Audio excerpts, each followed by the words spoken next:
না, লোকটা কতই না ভালো ছিল রে। ছেলেকে দেখা শেষ ইচ্ছাটা পূরণ হলো না রে। ভাই লাশটা তাড়াতাড়ি দাফন করতে হবে।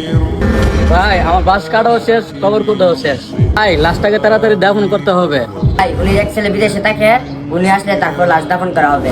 ওই তো দেখেন উনার ছেলে চলে আসছে।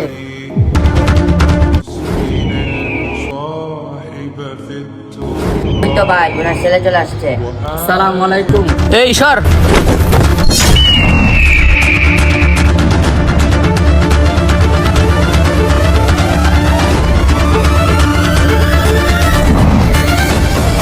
আমার জমির বিষয়ে কিছু সমস্যা ছিল, ওইটা মিটিয়ে নিলাম। পুরো লাশটাকে নিয়ে দাফন করে দে। আমার ফ্লাইটের সময় হয়ে যাচ্ছে, আমি চলে যাচ্ছি। হাইরে মানুষ, বাবা দেখে ছেলের অপেক্ষায়, আর ছেলে দেখে বাবার লাশের অপেক্ষায়।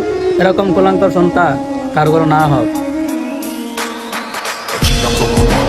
বাবা বেঁচে থাকলে কমেন্টে আই লাভ ইউ বলে যান।